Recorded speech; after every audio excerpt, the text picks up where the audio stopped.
situ dikatakan, sebab Allah memberikan kepada kita bukan roh ketakutan, melainkan roh yang membangkitkan kekuatan, kasih, dan ketertiban.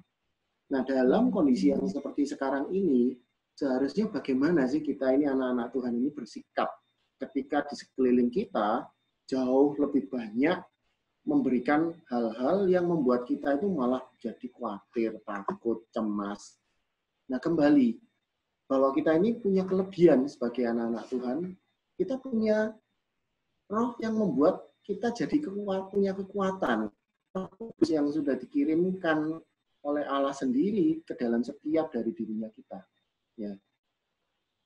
Jadi dalam kondisi yang seperti ini, tidak perlu cemas. Justru kita harus memperbanyak hal-hal yang positif, informasi yang positif, dan dekatkan dirinya kita kepada sumber kekuatan kita yang terbesar. Ya, kita tidak perlu nih takut, khawatir, karena kalau sebenarnya Tuhan sudah mempunyai rencana yang besar dalam hidupnya kita. Makanya kalau dengan kondisinya COVID ini kalau saya, karena profesi saya sebagai seorang business coach, saya kalau ketemu dengan teman-teman pengusaha, saya malah melihat bahwa kehadiran COVID ini sebuah hal yang sangat positif, banyak sekali hal yang positif di tengah kondisi ini.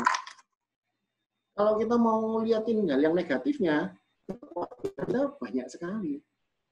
Tapi kekhawatiran itu tidak akan membuat kita berkembang, gitu loh. Ya. Nah, makanya kemudian kalau kita baca lebih banyak lagi firman Tuhan, di dalam firman Tuhan ada banyak sekali hal yang akan membuat kita jadi kuat. Ya. Di 1 Petrus 5 ayat 7, serahkan segala kekhawatiranmu kepadanya, sebab Ia yang memeliharamu. Ya. Kita yang bergerak di marketplace, kita punya Tuhan yang jadi bentengnya kita.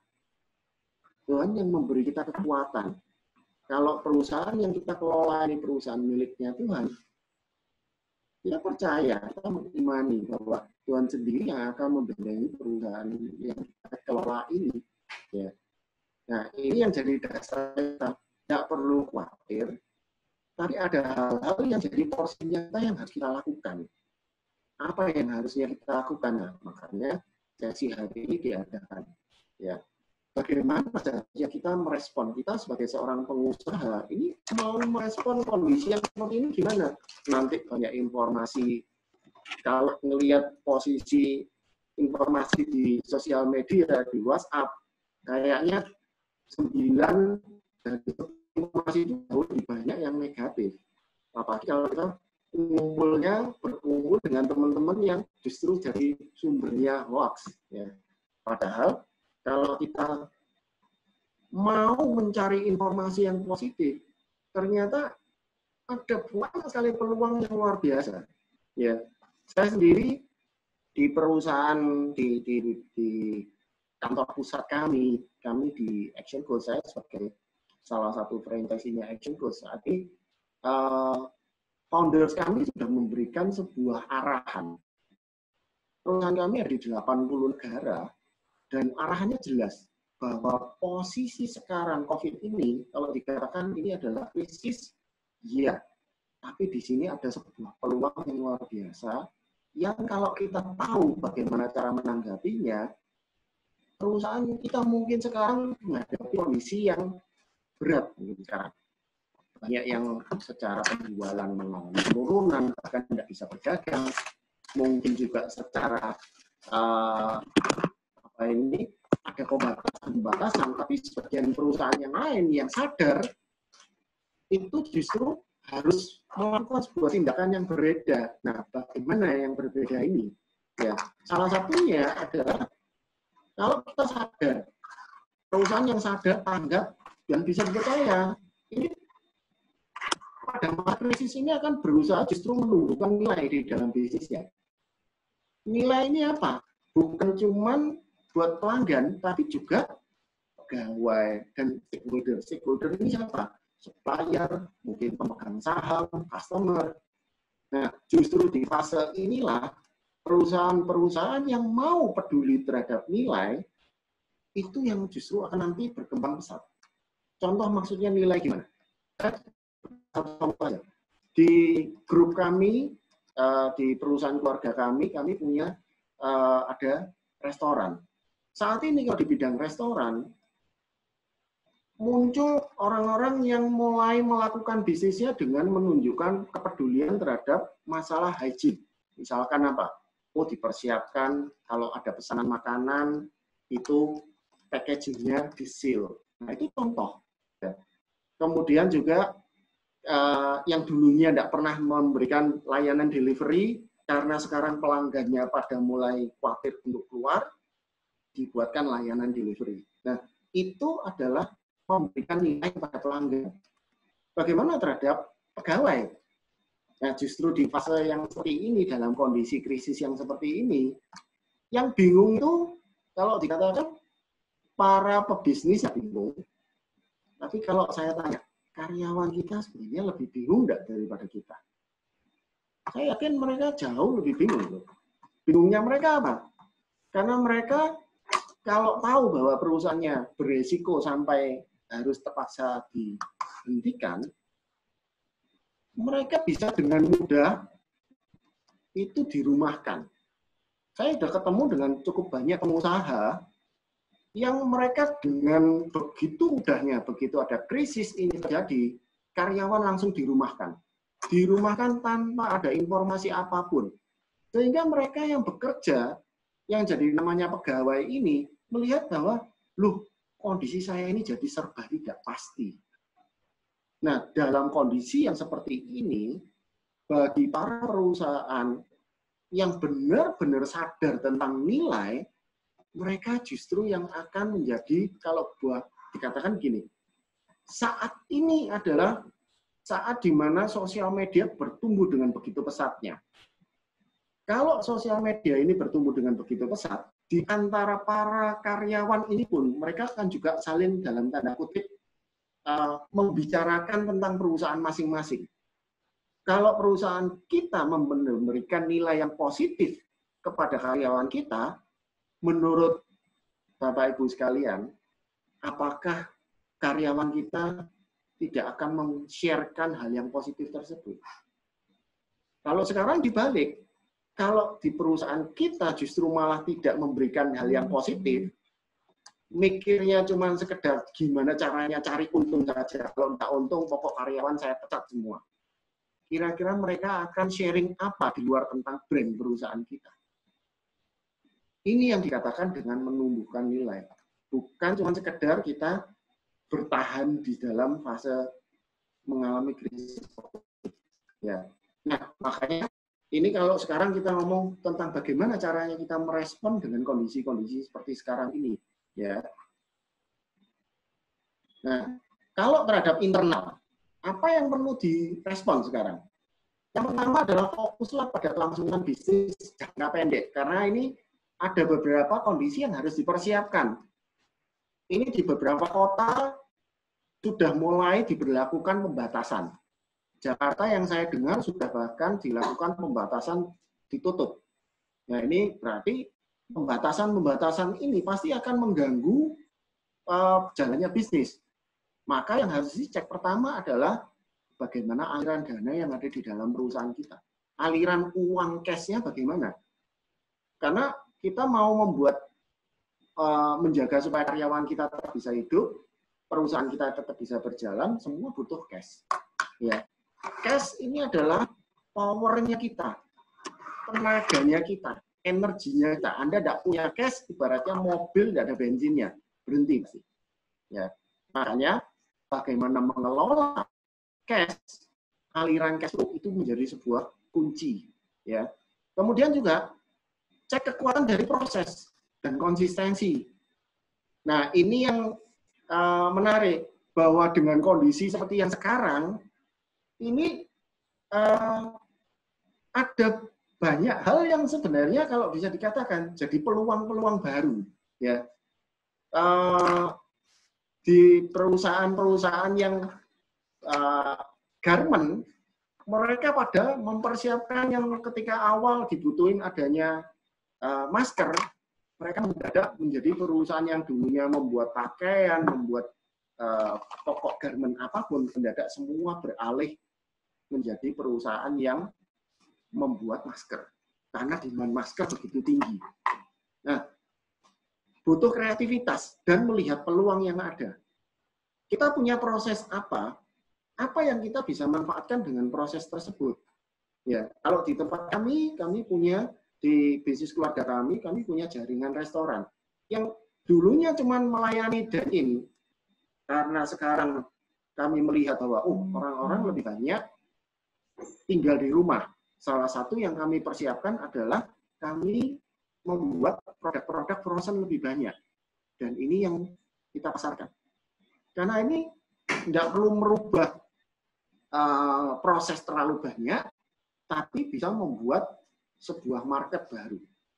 Ya. Seperti itu. Oke.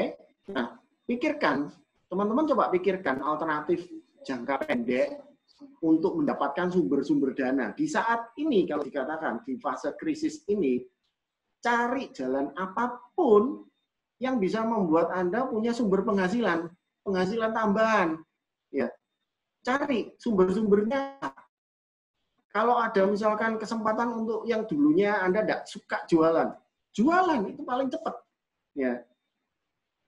Saat ini justru yang saya lihat teman-teman yang hobi jualan, wah sosial medianya penuh, bukan cuma sekedar sharing tentang COVID, tapi sharingnya apa? Open PO. Masif sekali open PO. Nah, itu adalah alternatif untuk mendapatkan pendapatan jangka pendek. Kalau Anda punya karyawan, Anda punya produk yang bisa dilakukan dijual, bisa Anda minta karyawan Anda juga ikut jualan. Daripada mereka katakanlah toko tidak bisa buka, Anda bisa siapin, Anda yang cari sumber barang apa yang bisa dijual, kemudian Anda yang jadi saluran. Apapun kondisinya. Beberapa hari yang lalu saya terima ada sebuah WhatsApp, ya, di-share di grup bahwa ada satu komunitas yang membutuhkan masker dan pakaian APD dalam jumlah yang besar.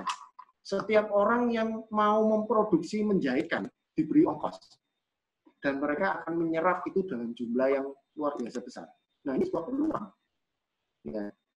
Nah, bagaimana kita mempersiapkan sumber daya kita, mengatur waktu, lokasi kerjanya kita, tempat kerjanya kita, itu tetap bisa menghasilkan pendapatan, tapi juga tidak mengabaikan kondisinya yang sekarang. Kondisi sekarang ini apa? Kita berhadapan dengan virus, dengan COVID. Kepedulian kita terhadap timnya kita, karyawannya kita, itu juga akan dilihat oleh timnya kita. Kalau kita cuma istilahnya, wes pokok yang penting kerja, kamu bisa ngasilin uang, tapi kita tidak memperhatikan keamanan mereka, tidak disediakan masker, sanitasi tidak disediakan, yo Anda berarti menghadapkan mereka dengan bahaya. Ya, nah, ini bukan cara mengelola, cara membuat merespon kondisi yang sekarang yang benar. Jadi fasilitas-fasilitas yang keamanan kesehatan kerja, kalau itu bahkan Anda siapin dengan level yang sangat tinggi, komunikasikan lewat sosial media. Tunjukkan bahwa perusahaan Anda ini adalah sebuah perusahaan yang peduli terhadap kesehatan, terhadap keamanan dalam hal kesehatan ini. Ya. Oke. Nah, ini yang menarik. Teman-teman mungkin ada yang udah bingung, sangat-sangat bingung dengan kondisi yang sekarang. Saya mendapatkan arahan dari foundernya di perusahaan kami, di Action Coach.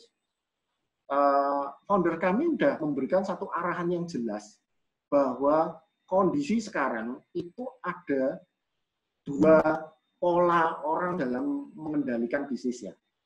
Yang pertama itu adalah sekedar survive, sekedar bertahan hidup. Tapi yang kelompok yang kedua adalah yang berjuang untuk mempersiapkan pengembangan. Nah, Anda yang di mana sekarang?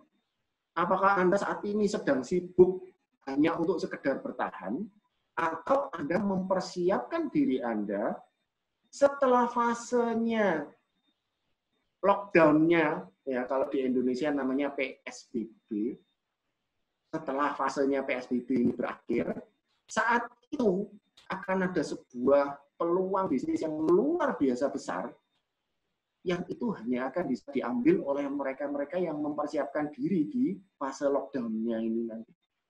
Makanya ada beberapa pakar, ada beberapa ahli yang mengatakan bahwa diperkirakan di semester 2 tahun 2020 ini, kalau krisisnya ini sudah berakhir, maka kondisi ekonomi ini akan justru bangkitnya luar biasa.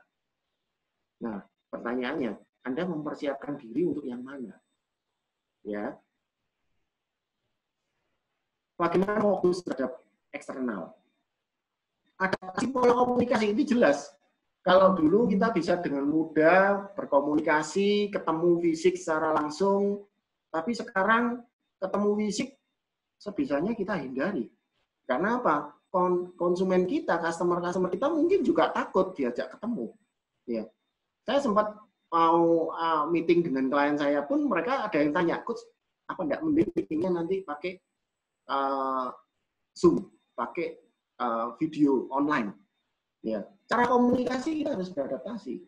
Ya, seperti yang sekarang dilakukan oleh KBC ini. Kalau selama ini kita biskon ketemu fisik, maka cara komunikasi sekarang kita ganti. Justru malah dengan kita melakukan komunikasi dengan menggunakan Zoom seperti ini, Anda bisa lihat, ini sudah ada 246. Padahal sekali kita diskon biasanya kalau di Surabaya, kita ada beberapa lokasi, kita tidak bisa menjangkau dengan cara seperti ini. Ya, ini perubahan yang luar biasa. Ya. Nah, ini hal yang bagus sebenarnya, adanya peluang-peluang baru. Ya. Oke. Nah, kemudian saat kita berkomunikasi, nah ini yang kita mesti mengatur konsistensi dari pesan-pesan yang kita mau sampaikan itu apa. Jangan sampai istilahnya gini, kita di sosial media mengatakan kita hygiene, misalkan. Tapi ternyata saat nanti customer melihat cara kita berbisnis, waktu benar-benar pesan dengan kita, ternyata hasilnya beda jauh. Jadi antara apa yang kita komunikasikan, apa yang kita janjikan, ini juga harus konsisten dengan apa yang nanti kita berikan. Ya. Nah, perubahan ini yang paling besar. Karena makanya saya melihat kalau selama ini kita sudah berhadapan dengan banyaknya disrupsi. Beberapa pengusaha sebelum kena COVID ini aja sudah mengeluh bahwa, waduh, bisnis saya mengalami penurunan. Lebih-lebih lagi dengan adanya COVID ini, perubahan salah satu disrupsi besarnya yaitu disrupsinya teknologi, mau tidak mau Anda harus lakukan. Yang dulunya masih bisa offline, harus dirombak, mayoritas sekarang harus dipersiapkan marketing strategi yang melakukan semua prosesnya online. Ya.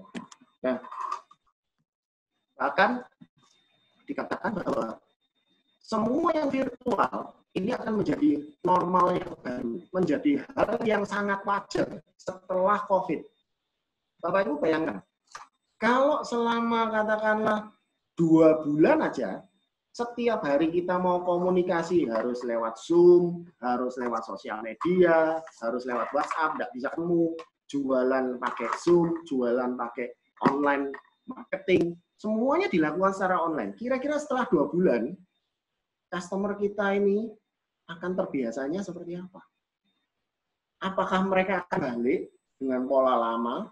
Ya, saya yakin akan ada orang-orang yang akan kembali ke pola lama, tapi akan ada sebagian lain yang akan tetap karena merasakan apa? Kita kalau meeting seperti ini, kalau kita punya banyak cabang, tidak perlu harus ketemu secara fisik. Berapa biaya yang bisa dihemat? Kalau kita bisa jualan dengan cara seperti ini, berapa saving yang kita bisa lakukan? Nah, ini adalah satu perubahan yang baru. Ya, makanya marketing strategi pun harus dirubah. Online, digital, yang justru kita yang harus proaktif, tidak lagi pasif. Kalau saat ini Bapak Ibu lihat, sosial media itu kalau yang isinya mayoritas itu satu adalah berbicara tentang COVID, yang kedua adalah dari teman-teman yang sudah melihat peluang, mereka yang dagang, mulai sharing, Aku ada jualan ini, ada jualan ini, ada jualan ini.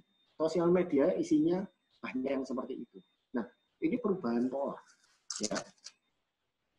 Nah, responnya terhadap eksternal adalah cari produk-produk alternatif layanan yang sesuai dengan concern-nya mereka. Tadi Surani sudah di awal sudah sharing tadi. Harus yang sesuai dengan concern-nya mereka. Kalau saat ini customer concern terhadap kesehatan, ya Anda kalau ciptain produk, ya siapin yang sehat. Saya tadi pagi terima broadcast-an tulisannya sih katanya dari Dahlan Iskan. Nggak tahu ini benar atau tidak. Tapi pembahasan di situ menarik banget. Dahlan Iskan di situ mengatakan, ini sebenarnya peluang yang bagus banget kalau tukang potong rambut, barbershop, itu sekarang tidak lagi melakukan proses potongnya ini di dalam ruangan yang ber-AC, tapi justru balik seperti tahun 80-an. Potong rambut di bawah pohon. Kalau saat ini Bapak Ibu tahu virus merajalela di mana-mana, kira-kira ini yang kalau yang bapak-bapak ini, Anda masih berani potong rambut sembarangan masuk ke ruang AC? Berani enggak? Saya sendiri saya sampai menunda. Saya bingung. Saya ini mau potong enggak ya? Kalau saya potong, nanti potong saya ini kan deket banget komunikasinya.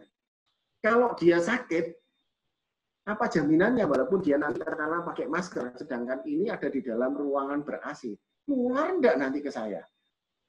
Tapi ketika dalam tulisannya Dahlan tadi, potong rambut di bawah bayangin, loh, saya mau loh.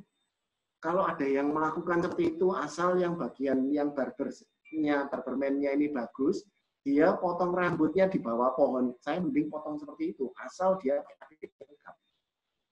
Nah ini, bagaimana menciptakan produk layanan yang lebih relevan dengan kondisi yang terkini.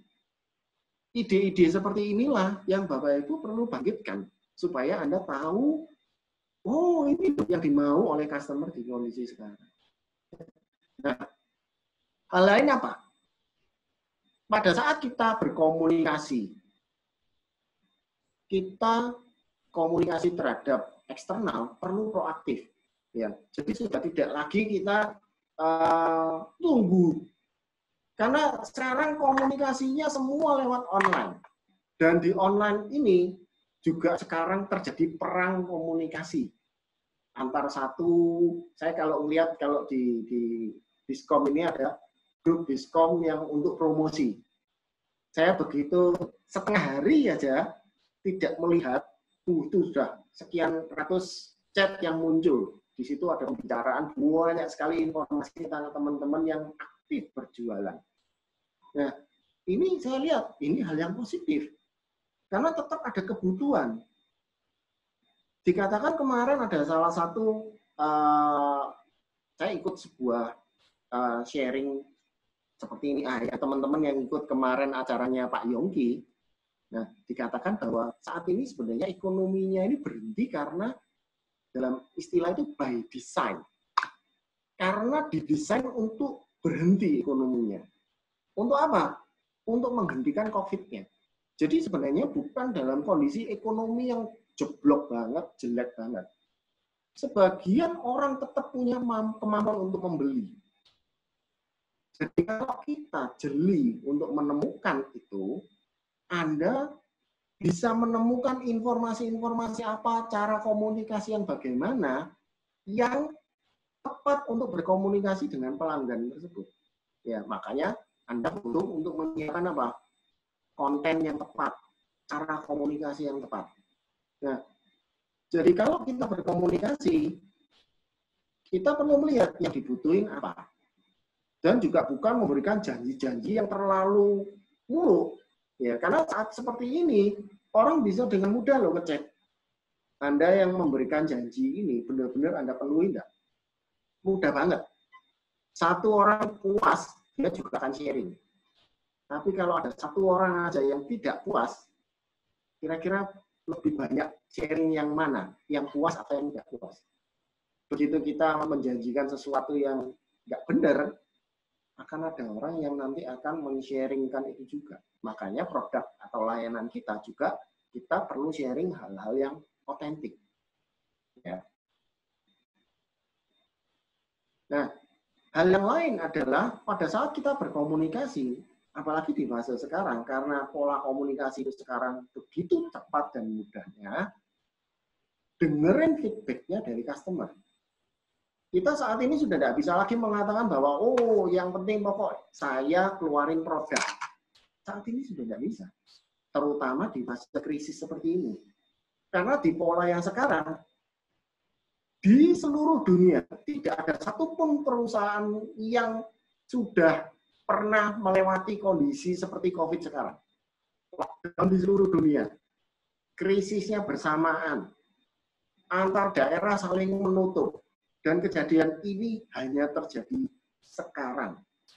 Jadi kalau dikatakan tidak ada satupun teori yang bisa menjawab informasi cara berbisnis yang paling benar itu bagaimana. Saat ini yang ada adalah kita harus memperbanyak informasi, memperbanyak pengetahuan, cari dari sumber-sumber yang lebih kompeten, kira-kira cari ahlinya, dan juga banyak-banyaklah mendengar keluhan-keluhan maupun feedback dari customer kita. Karena orang menjalankan bisnisnya dalam posisi seperti sekarang, mau dengarkan feedbacknya customer dalam kondisi yang sekarang, mereka lah yang akan bisa keluar lebih cepat dan cuma keluar dari krisis, tapi bahkan bisa berkembang dengan sangat pesat. Ya. Minggu lalu saya ada Zoom meeting dengan satu komunitas dari komunitas klien saya. Ada beberapa industri yang justru dengan kondisi yang sekarang itu berkembangnya luar biasa. Kenyataan sekarang ada satu sisi, sebagian pengusaha itu kondisinya sedang struggle-nya luar biasa, sedang menderita luar biasa, tapi ada sisi yang lain, pengusaha yang sekarang ini justru sedang mengambil keuntungan yang luar biasa besar. Kita mau jadi yang mana? Buka mata, buka telinga, buka hati. Ya, ini yang saya bisa komunikasikan. Coach Roni, ada yang mau ditambahkan mungkin?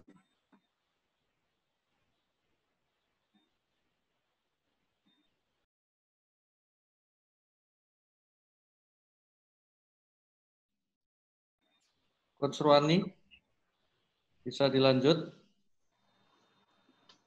Tidak ada suara, Coach Roni? Oke. Ya. Nah, sebentar. Coach Roni masih di mute. Oh, masih di mute. Oke. Coach Roni sudah. Ya, apakah suara saya bisa dengar? Oh, kalau ini jelas, Bu. Ya, jelas. Ya, pakai handphone akhirnya. Akhirnya. Oke, saya mau sharing sedikit ya. Mungkin ini kan materinya udah hampir terakhir ya, Coach Agus ya. Yes. Ya, belakangan ini saya lagi baca di Yehezkiel. Saya mau bagikan itu sedikit boleh ya?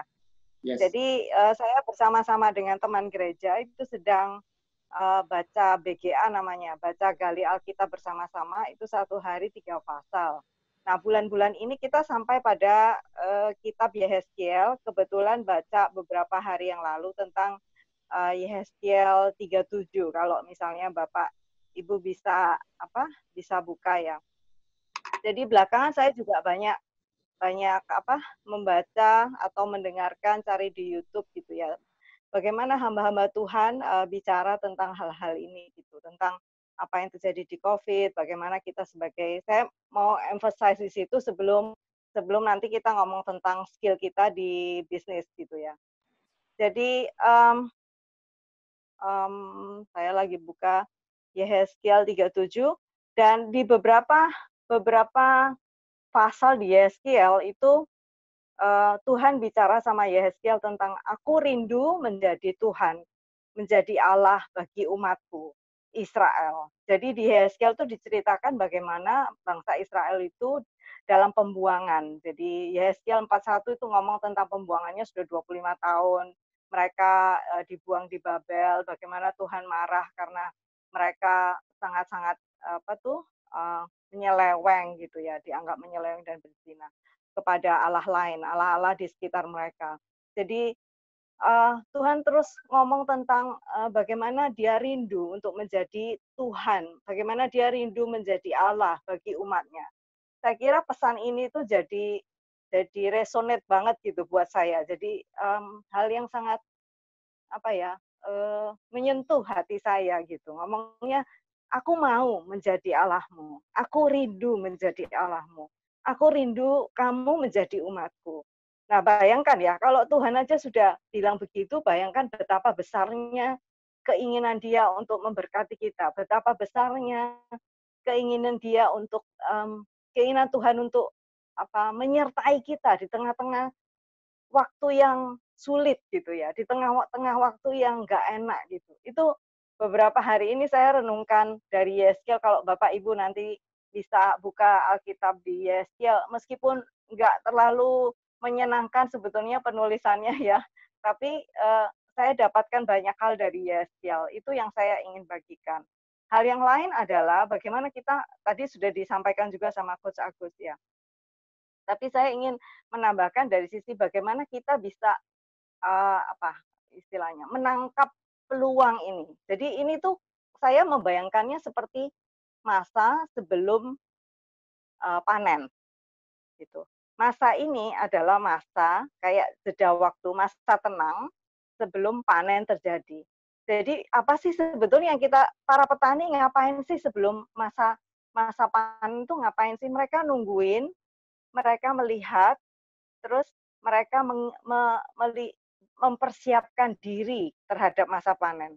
Jadi nanti kalau saya panen, saya mesti siap apa aja gitu.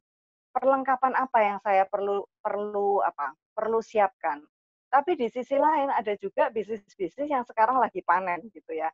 Jadi kayak yang hubungannya sama kesehatan, hubungannya sama makanan, hubungannya sama yang dibutuhkan bahan makan dan lain-lain, itu mereka yang sekarang juga bagi mereka yang sangat komunikatif dan sangat responsif, itulah yang akan menang di dalam persaingan ini. Saya kira itu aja yang saya ingin tambahkan. Jadi mungkin apa Coach Agus ada yang lain mau ditambahkan?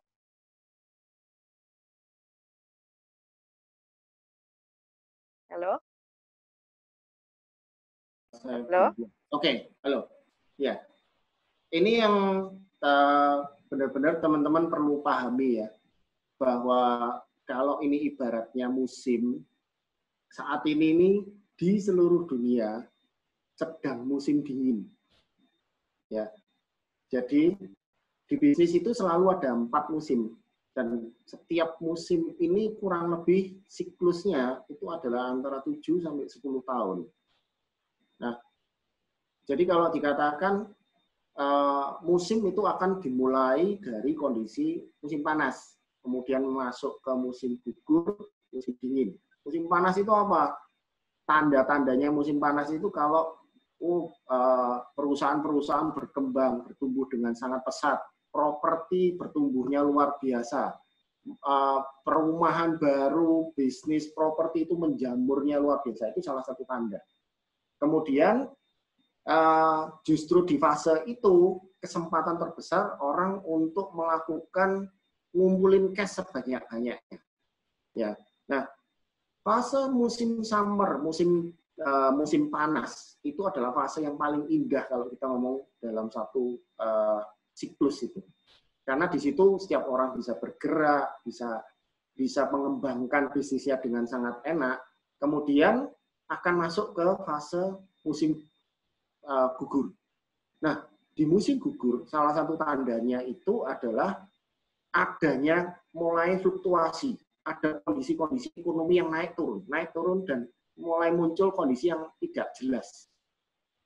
Setahun terakhir, beberapa pengusaha, beberapa industri mengalami penurunan yang cukup drastis.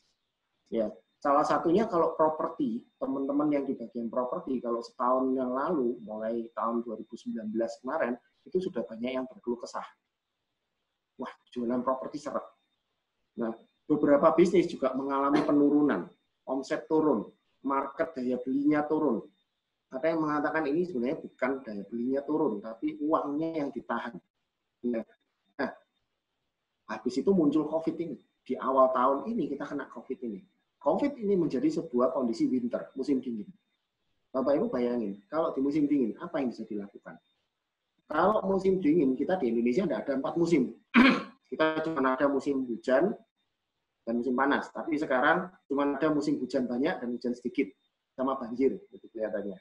Ya. Nah, kalau di negara yang ada 4 musim, pada saat terjadinya musim dingin, winter, itu kita tidak bisa kemana-mana.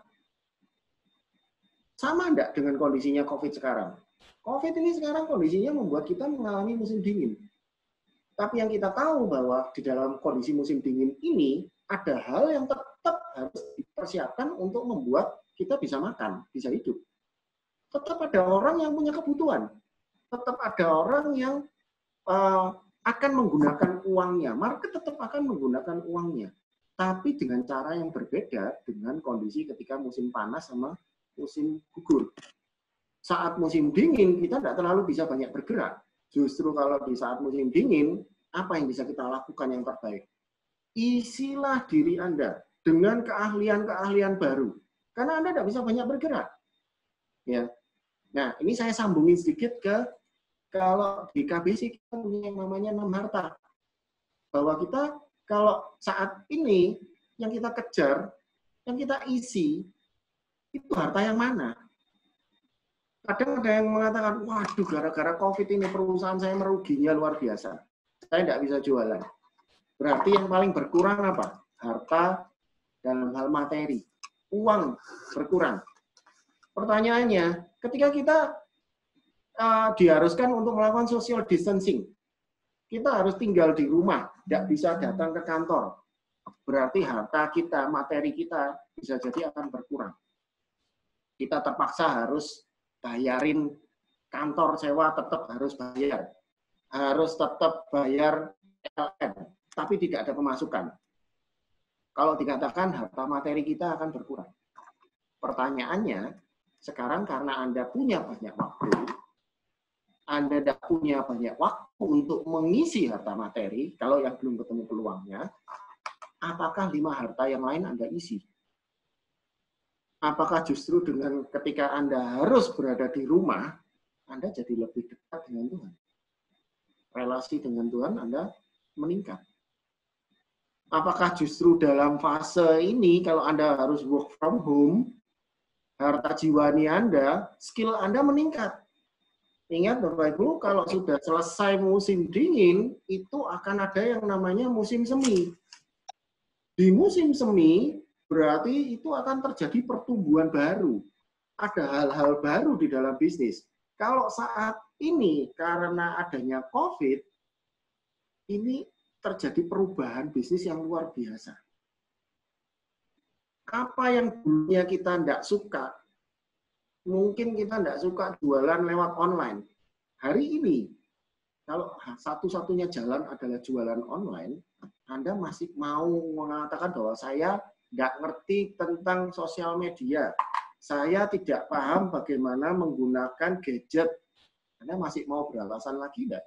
Kalau Anda masih tetap beralasan dengan seperti itu, sama halnya Anda di musim dingin, Anda tidak mau mempersiapkan penghangat ruangan, maka Anda mati kedinginan. Ya. Justru di fase yang seperti ini, isilah diri Anda sebaik-baiknya dengan sebanyak-banyaknya pengetahuan. Anda kalau lihat di sosial media, kalau Anda cukup jeli saja, Anda mencari, saat ini ada begitu banyak orang-orang yang pembicara, mereka yang pemateri, mereka yang expertnya, itu pada melakukan sharing besar-besaran di sosial media. Secara gratis. Beberapa berbayar tapi murah sekali. Jauh lebih murah. Saya tadi barusan terima ada satu pembicara nasional yang biasanya membawakan sharing training yang harganya puluhan juta. 10 hari training sekian puluh juta. Dia membuka sesi training online hanya bayar 1.200.000. 3 bulan online training. Murah sekali dan mudah untuk dijangkau. Makanya justru di saat seperti ini, Kalau Anda tidak dengan masif mengisi harta jiwani Anda, mengisi keahlian baru, mengisi pengetahuan-pengetahuan yang baru, Anda rugi. Bukan cuma rugi, tapi ketika nanti siklus ini dari kondisi musim dingin, dari musim semi, saat itu orang-orang yang sudah mempersiapkan diri di musim dingin, mereka tidak lagi baru mulai buka pintu, baru mulai belajar, tidak. Tapi mereka akan langsung lompat, lari, bahkan langsung terbang. Ini yang saya lihat di beberapa perusahaan yang besar yang mereka yang mengerti, mereka mempersiapkan diri benar-benar. Training justru dicari. Bagaimana melakukan training secara online. Saya kemarin dapat sharing dari salah satu mentor saya, mereka memberikan salah satunya adalah bagaimana menjadi virtual leader. Menjadi pemimpin di era virtual. Menjadi pemimpin ketika karyawan kita semua work from home. Caranya gimana? Nah, pengetahuan itu dibutuhkan, keahliannya dibutuhkan. Kalau saat ini saya tanya, hari ini ada berapa orang itu? Nah, 257. Dari Anda yang 257, berapa dari Anda yang sudah benar-benar pasti menggunakan Zoom untuk melakukan meeting, training dengan tim Anda? Dengan customer Anda. Bukan ikut seperti ini loh ya, tapi Anda yang membuka sesi Zoom-nya. Tidak cuma Zoom. Alat untuk melakukan komunikasi secara online ini banyak. Ya. Telkomsel memberikan, saya lupa namanya apa, Share-Cloud atau apa, diberikan secara gratis. Ya. Dikasih kapasitas 30 mega, 30 giga. Untuk melakukan komunikasi secara online. Itu kesempatan. Kesempatan untuk orang-orang yang mau memperbaiki diri. Ya. Lalu harta tubuh. Nah, karena dari dalam rumah terus, pertanyaannya, yang bertambah sehat, atau berat badannya yang bertambah? Ya, karena di rumah bisa masak terus, gojek terus, banyak ngantuknya, ya. Atau malah cemilannya yang ditumpuk. Ya, saya sempat ketemu dengan beberapa teman yang mereka mengatakan justru ini di rumah ini malah banyak stres karena tidak terlalu tahu aktivitasnya. Akhirnya isinya makan, udah lapar. Ya. Nah, apakah harta tubuhnya yang diisi malah berat badannya? Atau justru Anda punya momen kesempatan bersama keluarga, Anda bisa lakukan olahraga pagi, jalan pagi, Anda lakukan jogging, atau apapun yang bisa dilakukan. Beberapa industri begitu jelinya menangkap peluang ini. Saya kemarin ada satu yang saya dapetin yang menarik. Saat ini, kondisi fitness center, menurut Bapak Ibu, siapa yang mau datang ke fitness center? Saya yakin banyak. Karena takut, nanti alatnya bekasnya dipakai orang yang kena COVID, terus saya pegang, saya ketularan. Ya. Tapi ada fitness center yang cerdik. Mereka melihat peluang yang berbeda. Alatnya disewakan. Disewakan. Sebulan berapa? Diantar, disetting di rumah, jadi si penyewa tetap bisa berolahraga. Tetap dapat omset. Nah, ini peluang ya yang hubungannya lagi dengan harta tubuh. Nah, sekarang pertanyaan saya, harta tubuh Anda meningkat? Harta keluarga, Anda punya banyak waktu sekarang, punya banyak pilihan waktu bersama dengan keluarga, karena harus work from home. Apakah relasi Anda dengan keluarga Anda membaik? Atau justru karena berada di dalam rumah terus, malah sering terus, malah sering bertengkar. Ya, ini ada beberapa hal yang menarik karena di dalam, kalau di rumah yang punya anak-anak, anak-anaknya juga school from home, study from home, ini mama-mamanya pada stres ini, karena terpaksa harus jadi guru di rumah. Ya. Nah, apakah ini yang justru punya kesempatan kalau dikatakan bahwa dengan kondisi yang seperti sekarang ini kesempatan untuk bertemu dengan keluarga itu jadi lebih banyak. Apakah Anda mengisi dengan hal-hal yang justru membuat relasi Anda dengan keluarga, kesempatan untuk berkomunikasi, kesempatan untuk mengajarkan nilai-nilai yang positif, nilai-nilai kebenaran firman, itu yang Anda bisa salurkan ke dalam keluarga. Ini harta keluarga ini. Ya. Harta yang lain apa? Relasi. Ya. Justru dengan kondisi yang seperti sekarang, apakah relasi Anda malah putus dengan pelanggan-pelanggan utama Anda? Kalau saat ini Anda tidak bisa datang ke kantor, Anda tidak bisa ketemu secara fisik, apakah tidak bisa ketemu secara fisik itu menghalangi kita berkomunikasi? Ya. Saya justru sempat komunikasi dengan klien-klien yang lama saya, malah, ayo nanti setelah ini kita melakukan, kalau COVID-nya ini beres, kita nanti akan melakukan ada aktivitas-aktivitas yang memang harus ketemu fisik. Ya, malah dapetin kesempatan yang baru. Ya. Coba Bapak Ibu cek sekarang. Keadaan yang sekarang, ini sebenarnya yang bagus atau yang jelek? Kalau ini ngomong secara hanya melihat hanya dari satu sisi, mungkin secara materi, sebagian besar pengusaha akan mengatakan, waduh, ini kena COVID ini, bisnis saya profitnya bisa turun drastis.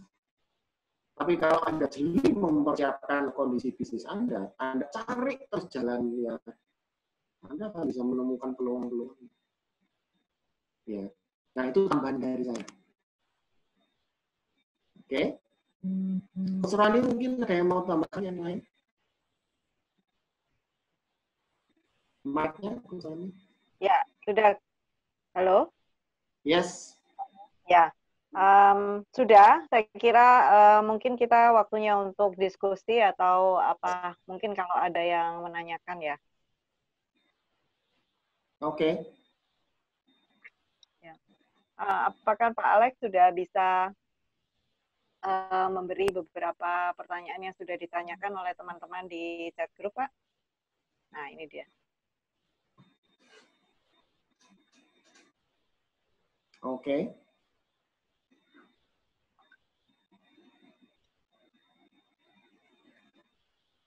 Wah, menarik ini pertanyaannya. Ya. Oke, silakan. Coach Rani mau jawab yang mana? Jawab yang mana?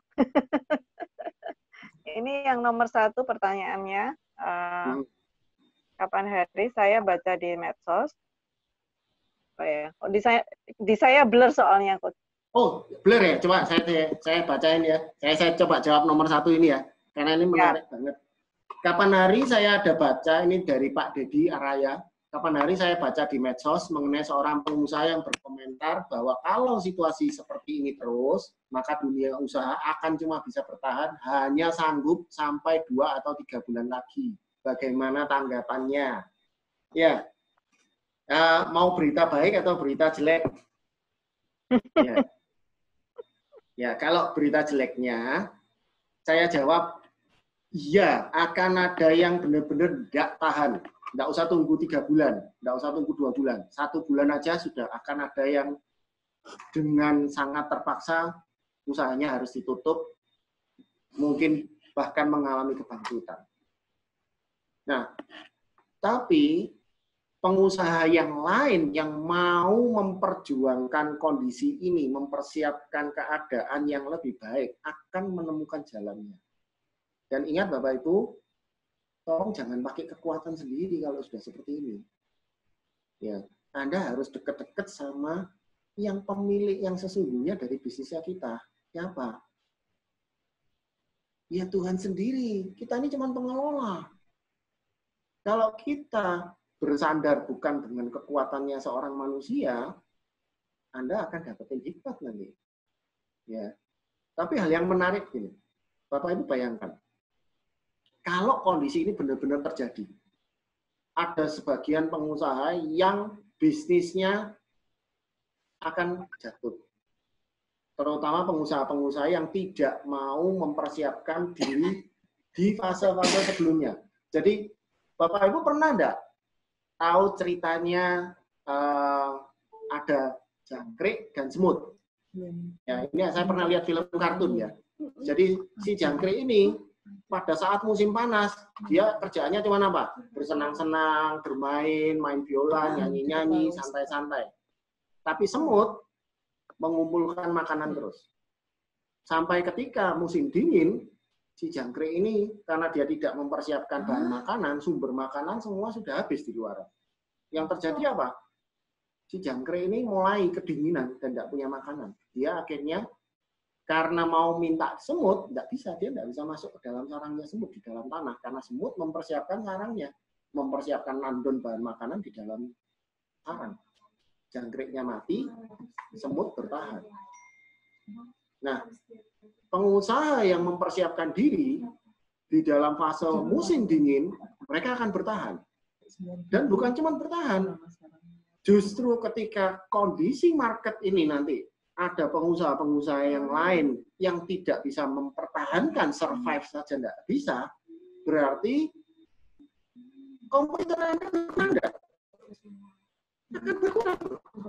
Ya. Di tempat kami, di restoran kami, beberapa mingguan yang lalu, kami mencoba untuk surviving terus bisa tetap membuka.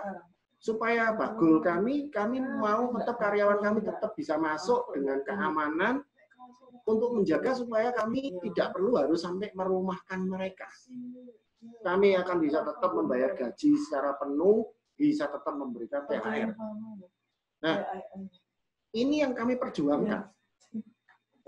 Ketika itu kami lakukan, karena banyak pengusaha makanan lain yang sudah pada menutup restorannya, kami sempat mengalami ada hari-hari yang menurut dugaan kami itu asalnya omsetnya itu sebenarnya tidak akan bisa bagus. Loh, ternyata omsetnya malah bagus.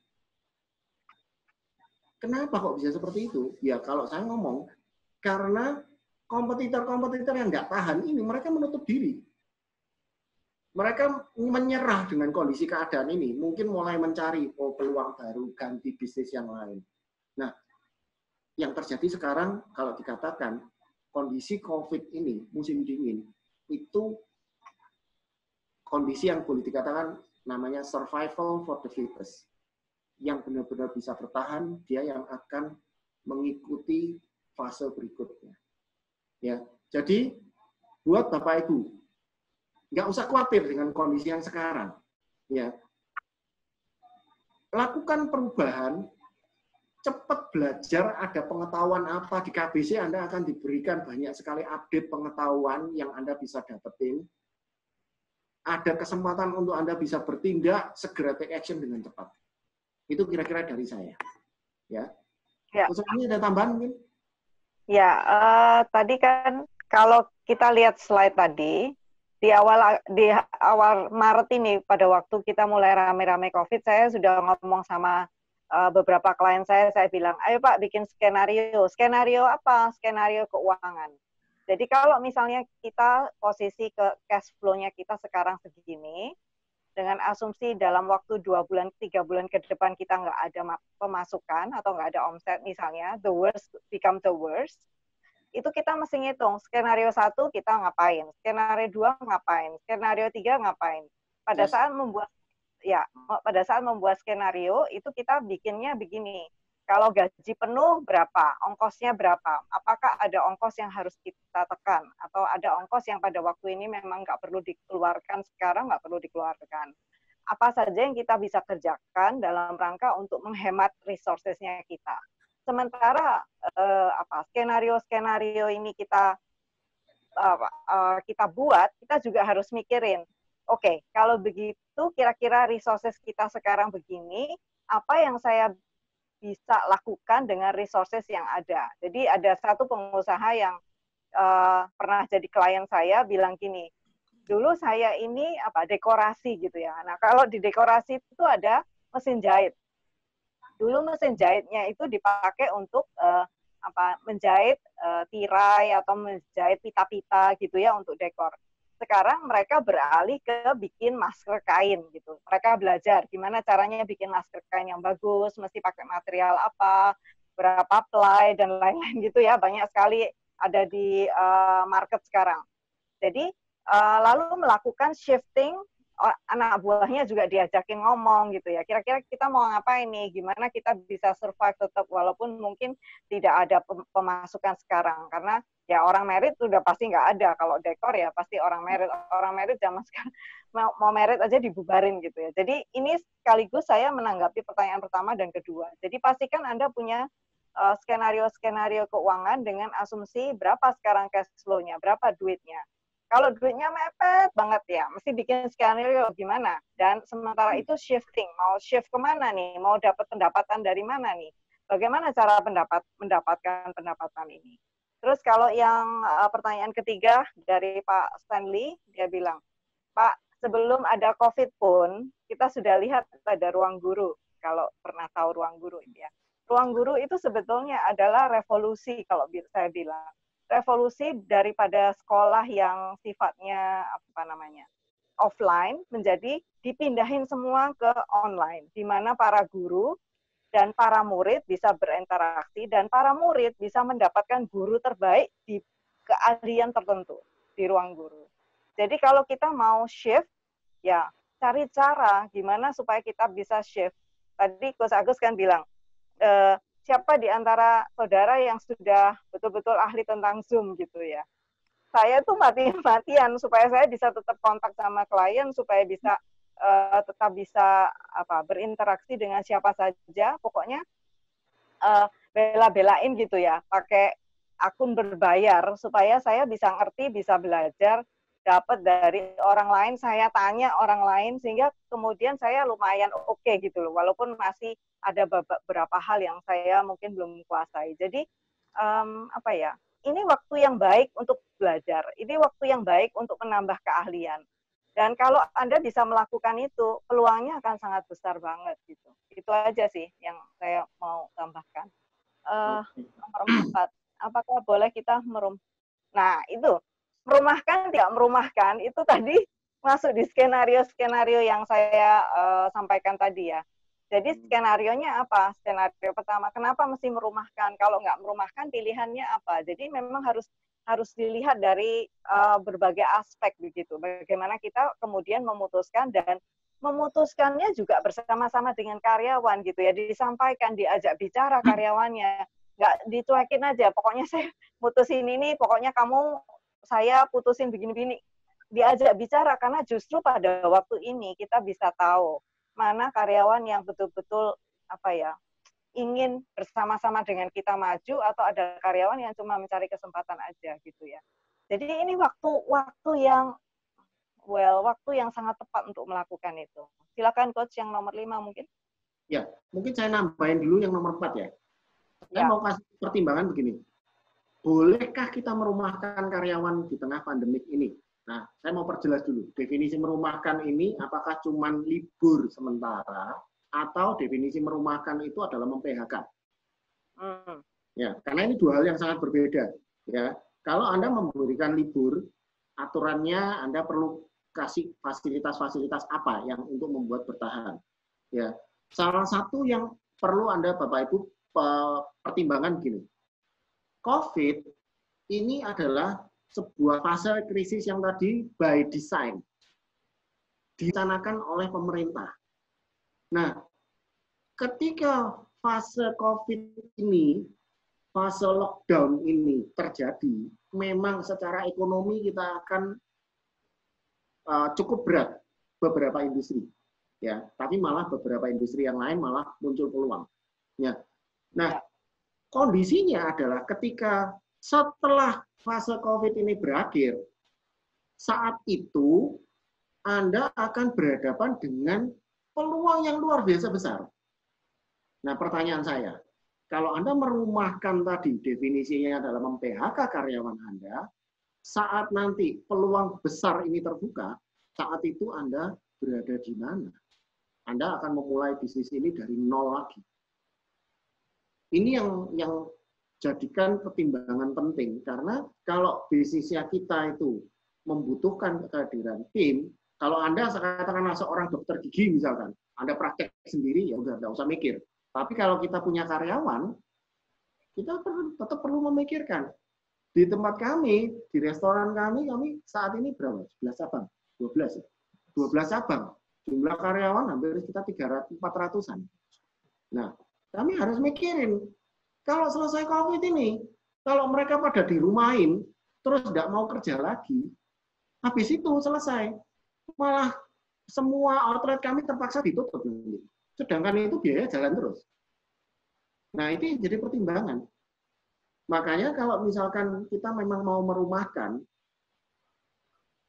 tolong pertimbangin beberapa hal. Yang pertama, kelangsungan dari bisnis ini. Karena Anda kalau dibilang, ya ini fase yang sulit. Makanya Anda diskusi dengan karyawan Anda.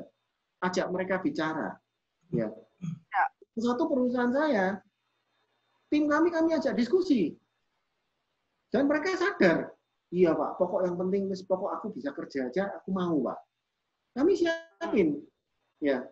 Partner saya mempersiapkan, disiapin, dikasih beras. Pertimbangannya apa? Kalau lockdown ini benar-benar terjadi, mereka dapat makan enggak?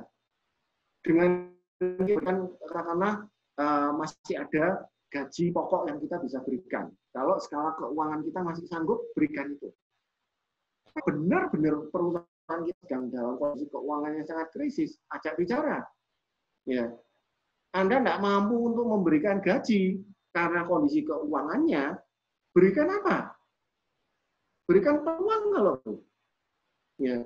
Saat ini kalau di grup kami, di restoran kami salah satu bantuan yang kami berikan ke tim kami nyiapin beras dengan harga yang super murah. Karena kami mau meringankan bebannya mereka. Gitu. Beras yang harga di luaran 10.000 kami jual dengan harga cuma berapa? 5.000. Ya. Tapi kami batasi supaya kami tidak mau juga dicurangi oleh kalau ada karyawan yang nakal terus dikulak banyak dijual lagi ke orang luar, kami juga tidak mau.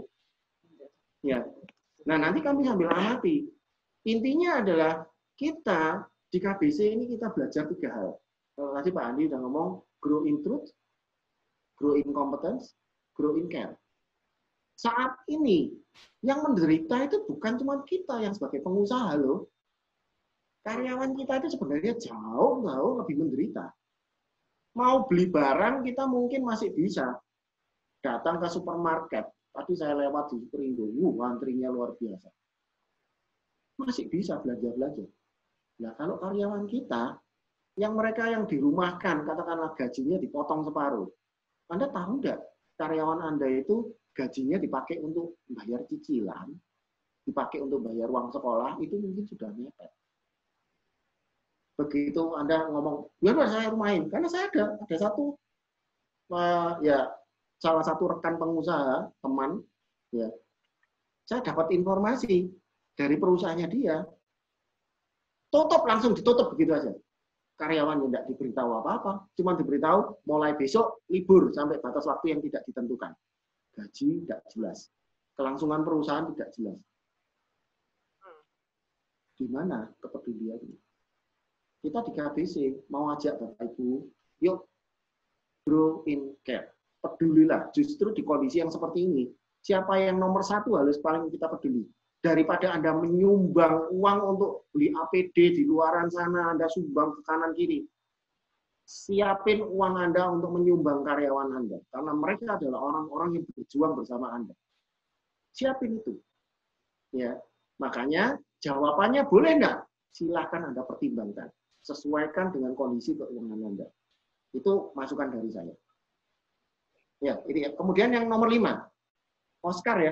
Saya melihat keterkaitan revolusi 4.0 dan pandemi corona seolah memaksa adanya percepatan penguasaan teknologi dan perubahan yang mengikutinya di semua bidang. Bersyukur adanya KBC dengan harapan KBC dapat jadi motor penggerak setidaknya bagi member KBC. Apakah ada rencana pengembangan program terkait ini? Ada, banyak sekali. Ya, nanti ikutin aja programnya yang ada di Biskom. Ini sudah disiapin sama pihaknya Biskom secara nasional, KBC nasional, Pak Paulus Bambang, kemudian ada sharing. Ini di saat yang bersamaan sekarang ini ada juga Biskom untuk para pengusaha-pengusaha muda, anak-anak yang di DTS bersamaan saat ini. Ya, jadi di KBC ada banyak sekali. Nah, kalau yang tadi dikatakan hubungannya antara revolusi 4.0 saat ini mungkin buat teman-teman yang di Surabaya yang ikut kemarin disruption. Disruption-nya ini, disrupsi, itu ada 3. Yang satu adalah disrupsi akibat teknologi, yaitu revolusi industri 4.0. Kemudian ada disrupsi akibat generasi milenial. Kemudian yang ketiga ada disrupsi akibat yang namanya leisure economy. Nah, kalau saya ngomong, sekarang dengan kehadirannya COVID, muncul disrupsi yang keempat. Ini yang paling kalau boleh dibilang paling seru. Kenapa? Karena 3 disrupsi yang sebelumnya ini diperkuat dan dipercepat oleh corona ini. Anda yang dulunya tidak pernah mau belajar tentang pakai Zoom, hari ini mungkin ada berapa orang yang pertama kali Anda menggunakan Zoom, Anda sudah kena disrupsi. Ya. Yang dulunya tidak pernah mau jualan online, hari ini mulai jualan online, mulai belajar gimana caranya saya meletakkan jualan saya di Tokopedia. Mau nggak mau, ya. Nah, kalau memang kondisi seperti ini, ya, ayo berubah. Teman-teman yang mau berubah dengan cepat, mempersiapkan dirinya di fase-fasenya. Katakanlah kalau sampai ini terjadi Surabaya di lockdown, kota-kota yang lain, ini ada beberapa teman dari Denpasar juga ya, seperti ini. Anda bisa siapkan diri lebih cepat, belajar. Anda punya keinginan pengen belajar apa? Sampaikan ke teman-teman di KBC. Ya. Saya sendiri mempersiapkan, saya dengan rencanain saya mau bagiin apa. Ya, mungkin hal yang nanti pertama kali yang perlu dibagikan, training tentang bagaimana menggunakan video online seperti Zoom ini. Yes. Kira seperti itu. Ya, karena itu saya lihat banyak orang yang nggak ngerti cara pakai kok. Ya, saya sendiri aja selama ini nggak pernah betul-betul intens untuk mempelajari bagaimana menggunakan Zoom ini untuk mengelola perusahaan. Ya. Nah, kira-kira seperti itu. Mungkin kecurangannya ada yang mau nomor 5 atau mau lanjut nomor 6. Silakan. Nomor 5 ya nantikan aja, tapi jangan hanya mengandalkan kita, Pak. Sebetulnya banyak banget program-program lain di luar itu yang semuanya sudah online dan murah-murah malah. Betul. Jadi kita bisa ikut kelas-kelas itu kalau di Udemy, kalau tahu Udemy hanya sekitar 100 sampai 200 ribu aja satu kelas. Yes. Dan itu bisa dapat video banyak banget gitu ya. Jadi sekarang ini adalah waktunya transisi, waktunya mengisi diri. Bagi mereka yang paling siap, bagi mereka yang siap, mereka yang akan survive. Bagi mereka yang survive, mereka yang akan jadi ngebloom gitu ya, apa istilahnya, mekar pada waktunya gitu. Jadi siap-siap aja Pak, jangan dibatasi hanya KBC aja Pak, tapi di luaran juga banyak gitu ya. Terus untuk yang pertanyaan selanjutnya dari Bu Revina, saran untuk prospek bisnis undangan, cari tahu apa yang bisa Anda lakukan selain melakukan ini, apa saja aspeknya. Kalau saya kurang lebih tahu, jadi usulan apa? Sebelum jadi undangan itu ada proses apa? Apakah prosesnya bisa dipecah-pecah dan menjadi source income yang lain? Itu aja ya.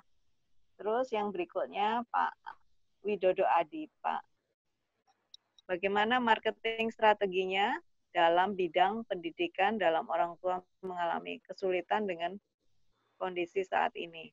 Saya terus terang nggak ngerti maksud pertanyaannya, nanti bisa tolong diperjelas. Terus Pak Samuel, apakah sudah ada info tunjangan untuk perusahaan yang tidak mem-PHK? Minggu lalu waktu sesinya dengan KBC Nasional sebetulnya ada sedikit bahas tentang bagaimana pemerintah mengucurkan dana berapa triliun ya, lupa saya, 400-an triliun untuk diantaranya adalah untuk membantu usaha-usaha menengah kecil yang mengalami kesulitan ekonomi. Jadi kalau misalnya ada kredit dari bank, itu bisa mendapatkan relaksasi asal ada syarat-syaratnya ada gitu. Jadi bisa mungkin ditanyakan kalau seandainya memang ada kredit-kredit seperti itu. Saya beberapa teman sudah mulai menanyakan ke bank. Jadi nanti tanyakan, lihat resikonya seperti apa, konsekuensinya seperti apa. Jadi sebetulnya pemerintah kita juga melakukan sesuatu dalam rangka untuk menolong para pengusaha, karena yang menjadi prioritas utama sekarang, kalau Bapak juga ikut yang minggu lalu Pak di KBC Nasional, di Zoom juga, yang ngomongin tentang bagaimana pemerintah juga mengusahakan untuk bisa mendukung. Jadi bakal ada Pak. Kapan hari saya sempat browsing-browsing, Bapak bisa browsing di Google juga tentang peraturan pemerintah untuk memberikan tunjangan relaksasi terhadap COVID-19. Nanti bisa di follow up lebih lanjut.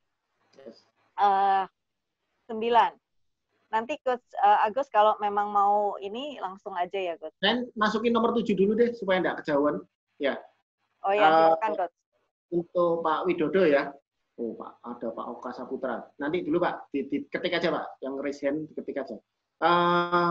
Bagaimana marketing strateginya dalam bidang pendidikan dalam orang tua menghadapi kesulitan dengan kondisi saat ini? Nah ini yang menarik ya. Saudara saya sendiri sedang berjuang. Saya tahu sedang berjuang ngajarin anak-anaknya karena setiap hari dari sekolah dapat tugas. Nah, sederhananya begini. Setiap ada kesulitan, berarti di situ ada peluang bisnis. Ide sederhana. Kalau ada guru yang mau memberikan kursus online, kira-kira orang tua berterima kasih nggak? Kursus online ini pengertiannya begini. Ketika ada guru yang memberikan kursus privat secara online di saat seperti ini, kira-kira orang tua pada ngerubut untuk mau segera ngambil nggak? Saya percaya akan banyak yang mau. Karena orang tua ini juga pada bingung. Bagaimana caranya ngajari? Ya kalau anaknya cuma 1. Nah kalau anaknya 3. Kalau 4. Apa enggak stres itu? Anaknya masing-masing dapat tugas. Sedangkan semua keluarga di rumah mungkin masih harus masak, mungkin harus masih bersih-bersih, tapi anaknya bawa tugas. Nah, kalau ini Pak Widodo Adi ini katakanlah Anda saat ini bergerak di dalam bidang pendidikan, misalkan Anda seorang guru, Anda buka aja kelas online, belajar bagaimana menggunakan Zoom, Anda buka informasi broadcast di sosial media, komunikasi masif, komunikasi. Anda bisa memberikan pembelajaran di rumah pakai online. Yang perlu diperhatikan begini. Apa yang saya lihat yang jadi titik kesalahannya orang tua sekarang ketika menghadapi anak-anaknya. Anaknya yang sekolah, ini berarti generasinya mereka adalah generasinya bukan cuma generasi milenial lagi di bawahnya mereka. Generasi Z. Generasi Z itu adalah generasi yang sangat online.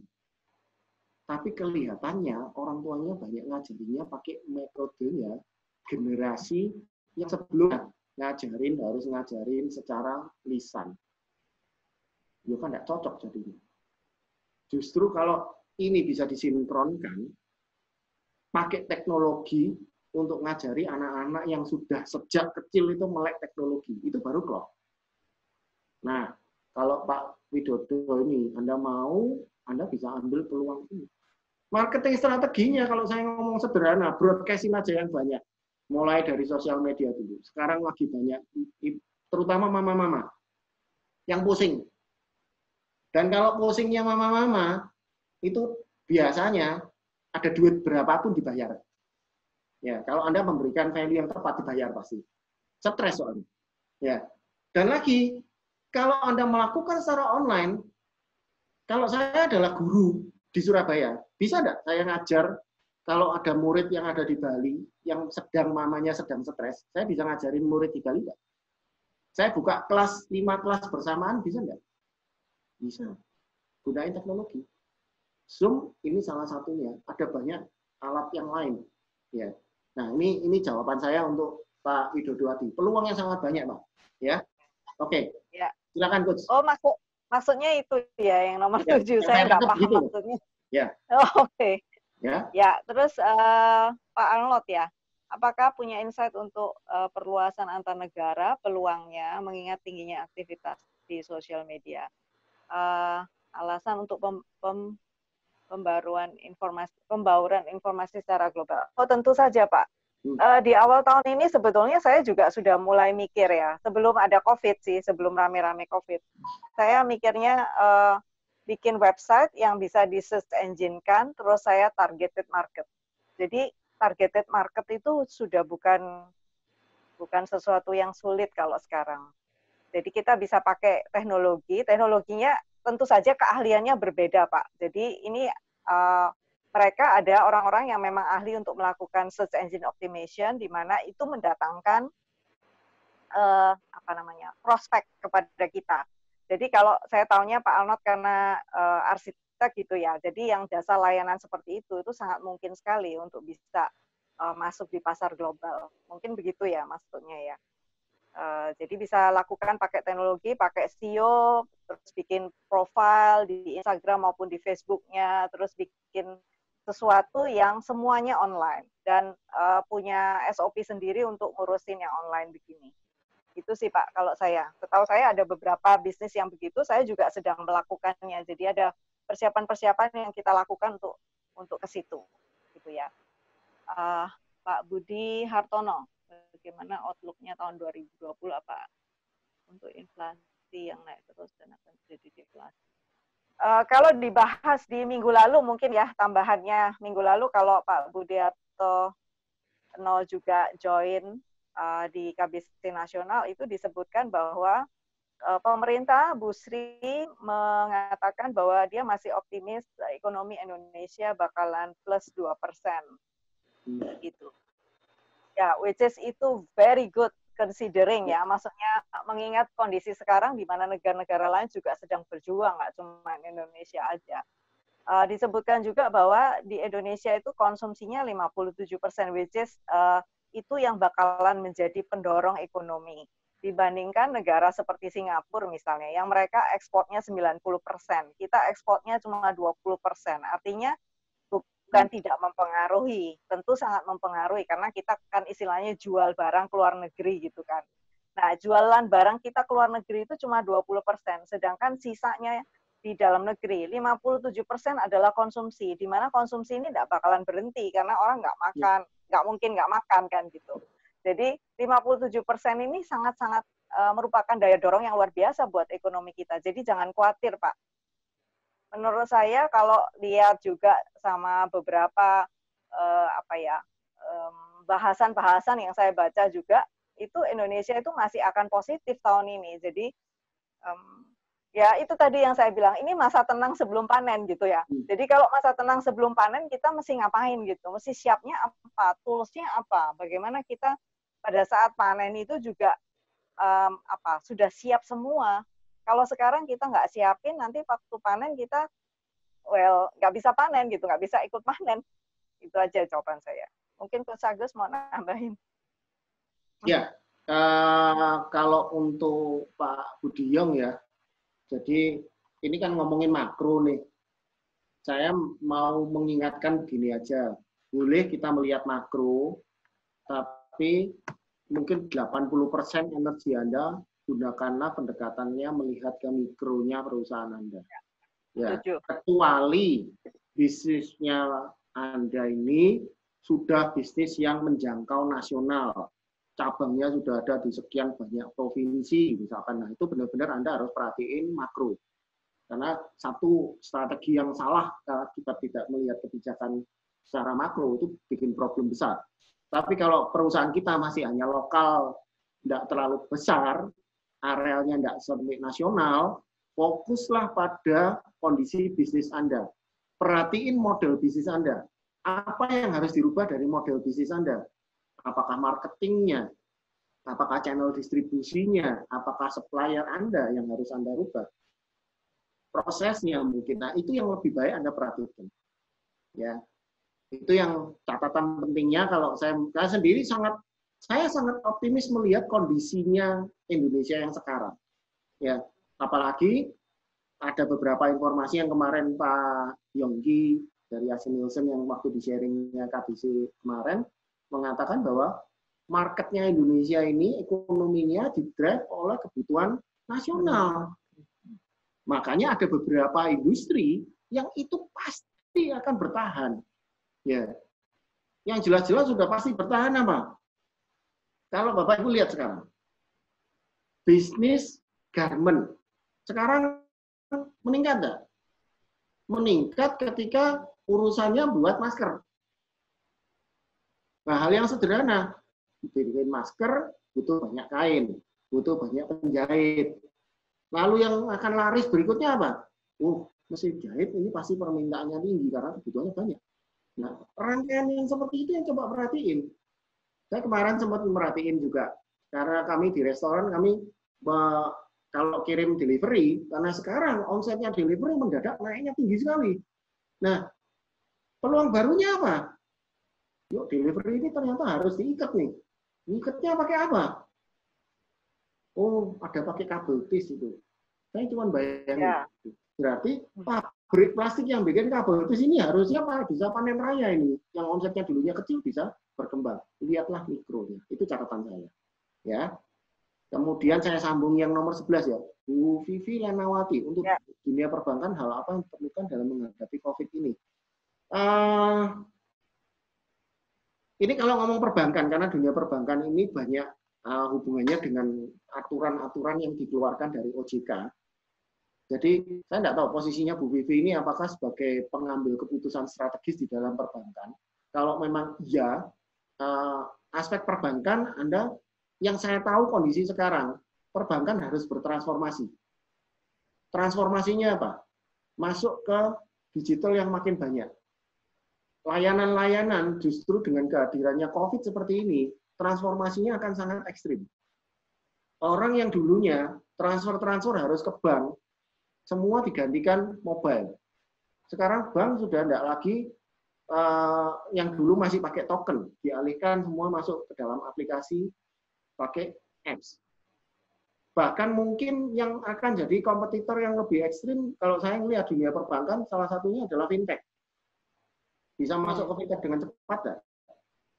Saya tadi sempat ngomong-ngomong sama anak saya ketika ada salah satu saudara yang perlu transfer uang, udah transfer aja, daripada transfer pakai ATM sulit, pakai klik masih harus susah-susah, transfer aja pakai Gojek, pakai GoPay.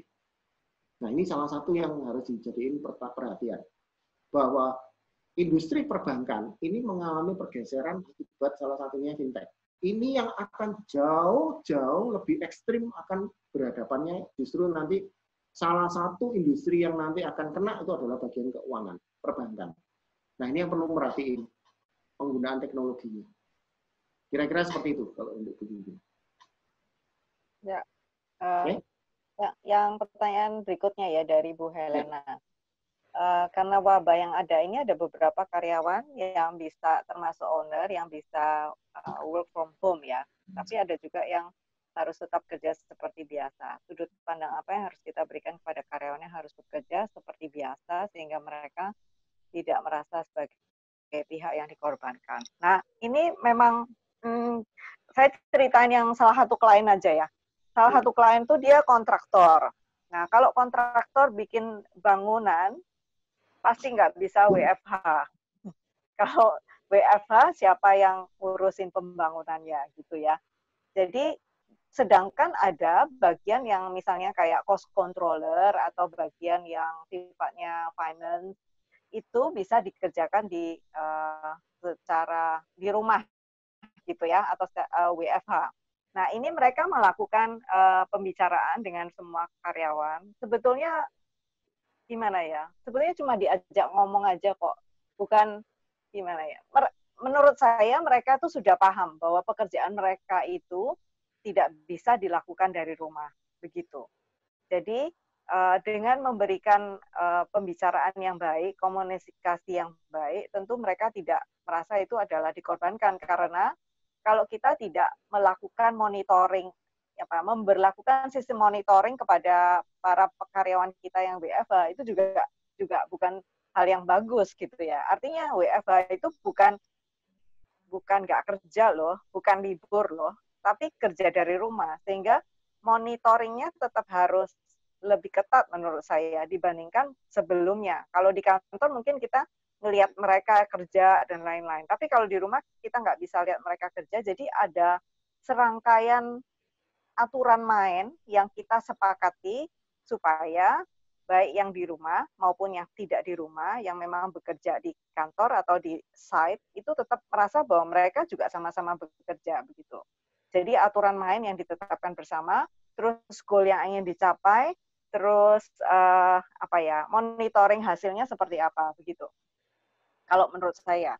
Jadi itu yang beberapa yang sudah dilakukan oleh para klien seperti itu. Kemudian yang berikutnya adalah memastikan bahwa teman-teman kita baik yang di site maupun yang di kantor dilakukan secara physical distance gitu ya. Jadi kalau misalnya dulu satu ruangan sebelah-sebelahan mejanya dekat, sekarang kita atur supaya itu agak jauh, atau membuat pengaturan-pengaturan tertentu di kantor, menyediakan peralatan-peralatan yang diperlukan, masker, itu tanggung jawab kita sebagai owner gitu.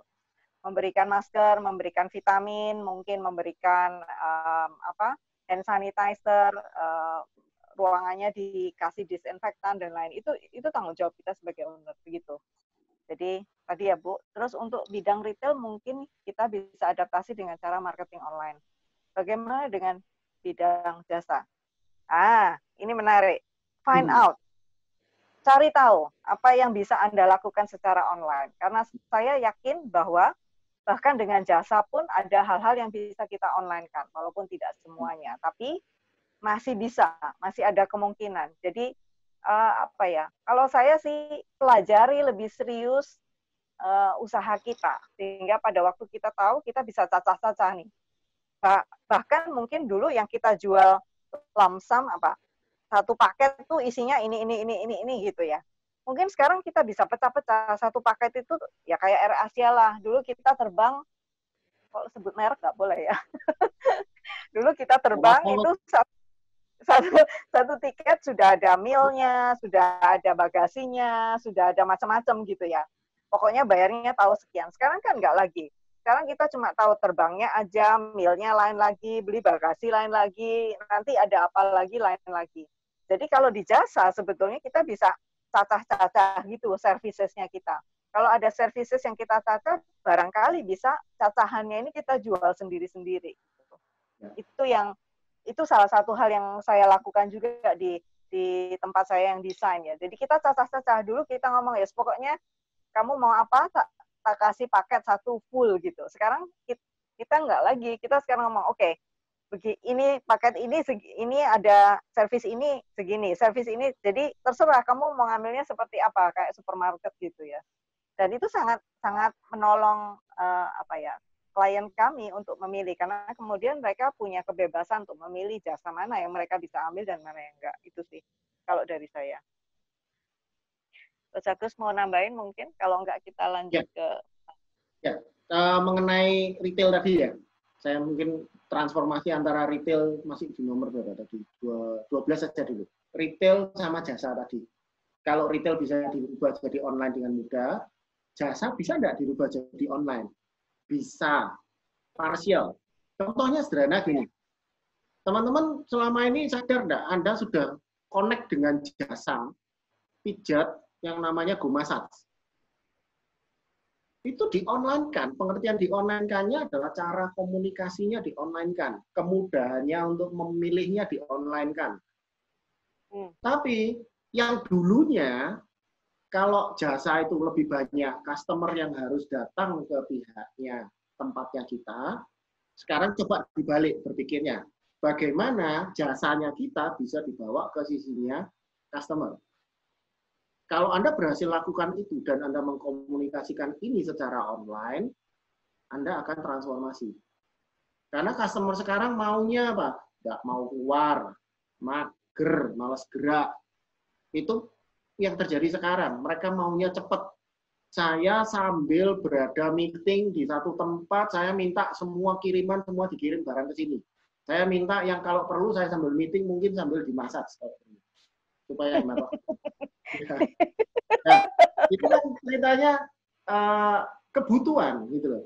Yes. Tadi guru daripada harus datang ke tempat kursus, ya bawalah kursus itu ke dalam rumah.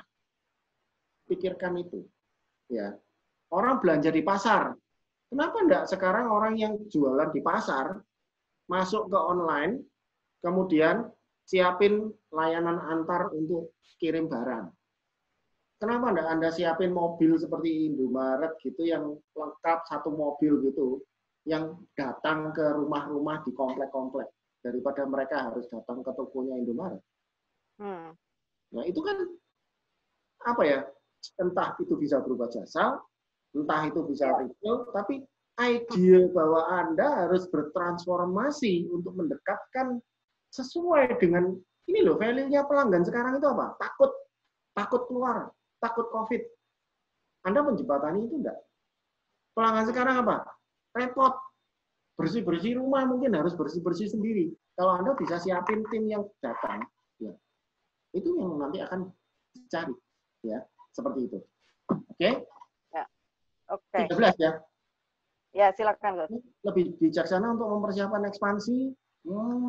Tujuannya sangat pandai. Oke. Ya, gini.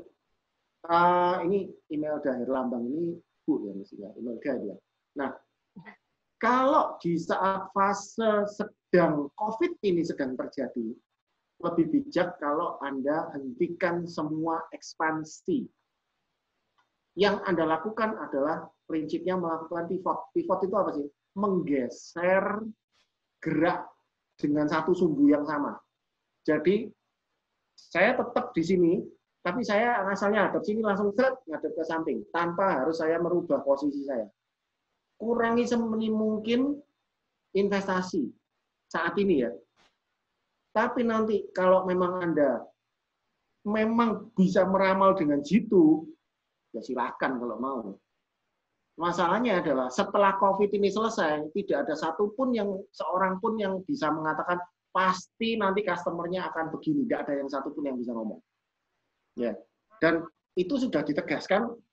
Mentor-mentor saya pun mengatakan hal yang sama. Mereka mengatakan di seluruh dunia saat ini ketatin uang, hentikan semua titik pengembangan yang Anda harus berinvestasi besar, hentikan dulu. Sambil melihat setelah COVID ini polanya berubahnya kemana?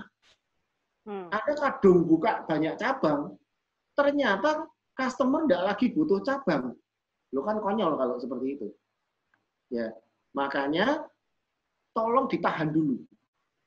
Kalau di Indonesia seperti apa? Kita mungkin bisa berkaca dari apa yang dilakukan di China, apa yang terjadi di China. Klien saya minta untuk mencari apa ya istilahnya spying apa yang terjadi dengan ekonominya di China.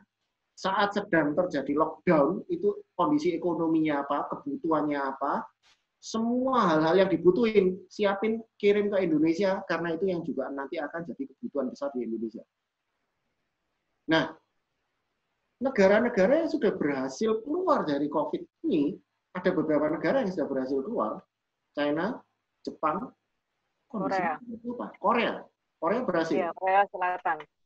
Ini dan Hong Kong sebetulnya. Hong Kong juga. Ya, Hong Kong mungkin ikut China. Ikut enggak, Coach. Enggak. Hong Kong itu karena pengalaman sama SARS. SARS. 2000. Ya. Jadi mereka mengubah budaya sehingga mereka dalam kondisi COVID ini enggak terlalu sampai seperti apa gitu karena mereka budaya. Yes. Ya. Jadi kalau sudah kondisi seperti itu, Anda bisa belajar dari negara lain seperti apa. Makanya justru sekarang dengan teknologi ini, pelajari dunia luar dengan menggunakan gadget kita. Cari informasi sebanyak-banyaknya. Makanya kalau tadi Coach Rani ngasihin angka-angka di berbagai negara di Asia, ini untuk memberikan gambaran. Kira-kira seperti itu. Oke? Boleh nambahin, Coach? Cukup saya. Ya, itu tadi. Cuman bukan berarti Ibu tidak bisa melakukan perencanaan kan. Ekspansinya nggak sekarang. Ya. Tapi perencanaannya boleh dong sekarang. Skenario. Yes. Ya, itu. Saya lanjut aja. Dari Sakamoto Pucang, saya nggak tahu Ibu atau Bapak gitu ya. Bagaimana dengan bisnis material import ke depan? Bagaimana cara boost up? Seperti tadi yang kalau menurut pendapat saya, seperti tadi yang disampaikan sama Coach Agus, tidak ada seorang pun yang bisa melihat bagaimana perilaku dan barang seperti apa yang akan bakal booming setelah post COVID-19. Yang kita bisa lihat adalah perbedaan behavior atau perilaku orang belanja, perilaku orang terhadap kebersihan, perilaku orang terhadap pembayaran tunai gitu ya. Sekarang mungkin orang nggak mau bayar pakai tunai, kalau ada bisa GoPay, GoPay aja, atau kalau ada bisa pakai online, OVO dan lain-lain bisa online aja, nggak mau pegang uang gitu ya. Jadi itu yang akan terjadi setelah COVID-19 itu akan lebih besar. Tapi barang-barang seperti apa yang akan laku keras itu kita tidak tahu karena kita masih nunggu sekitar 1-2 bulan lagi. Tapi menurut saya ini adalah waktu di mana kita harus tetap buka mata, cari informasi. Jadi jangan cari informasi yang berapa meninggal, berapa ODP, berapa. Informasinya bukan yang itu ya. Informasi adalah informasi melihat apa yang kira-kira menjadi keperluan orang setelah COVID gitu ya. Nah, itu akan jadi salah satu hal yang menolong kita nanti setelah COVID ini bagaimana geraknya gitu. Itu menurut saya. Saya lanjut langsung 15 karena ini yang kayaknya pertanyaan terakhir kita sudah hampir mendekati jam 9. Kalau tidak boleh menggunakan plastik saat lunch dengan apa? Si lunchbox dengan apa yang biayanya murah? Ini maksudnya apa ya? Coach Agus bisa bantu ini. Tidak boleh menggunakan plastik. Si lunchbox dengan apa yang biaya murah? Halo Coach. Halo Coach. Mungkin maksudnya seperti ini, Coach Ruani. Jadi ya. Sekarang ini kan yang namanya penggunaan plastik, penggunaan tas kresek, penggunaan hal-hal hubungan itu tuh kan dengan plastik kan dilarang karena tidak energi friendly gitulah. Jadi kira-kira penggantinya apa gitu? Saya terus terang nggak tahu penggantinya apa, tapi ada beberapa yang sudah menggunakan seperti kertas recycle, tapi ya memang nggak murah ya kalau sekarang ya. Jadi untuk sementara memang kalau di Indonesia masih banyak alternatifnya kalau plastik. Cuman tergantung juga sih ya, apakah produk yang kita jual adalah produk premium atau produk yang sehari-hari. Kalau produk sehari-hari, well, kita mesti nemuin alternatif yang berbeda. Tapi kalau ibu pernah ibu pernah tahu nggak bahwa kalau dusnya aqua itu aqua yang gelas sama aqua yang botol itu sekarang kita temukan nggak pernah ada yang pakai lakban lagi atau isolasi lagi. Mereka semua pakai lem dan lemnya juga menurut saya yang bagian dalamnya sehingga dusnya tetap rapat tapi nggak pakai isolasi gitu. Jadi saya nggak tahu apakah bisa pakai seperti itu atau bisa pakai material yang lain yang lebih ramah lingkungan ya. Masih ditemukan lagi gitu, masih cari lagi. Itu aja Pak Alex. Oke, terima kasih Coach Ruani. Ya. Dari sudah ditutup ya Pak Alex ya? Pertanyaannya sudah ditutup tadi. Ini adalah pertanyaan terakhir. Jadi dari Coach Agus juga sudah cukup atau ada yang menambahkan? Sudah cukup ya? Oke, silakan Pak Puguh bisa dilanjut.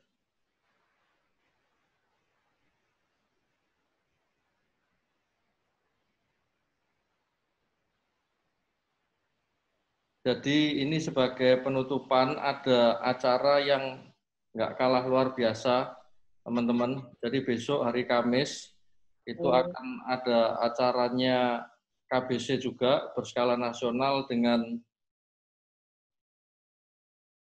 Pak Paulus Bambang sebagai pemateri. Setelah ini Pak Pugu akan menayangkan tampilannya.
Ya.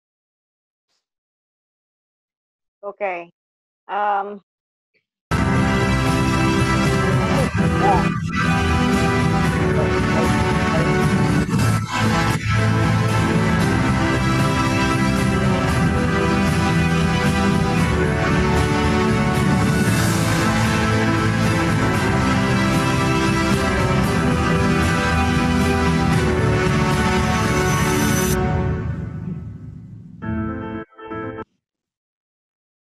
Bisa dimulai dari awal, Pak Pugu.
Pak Handi, bisa dibantu tutup dengan doa, Pak Handi?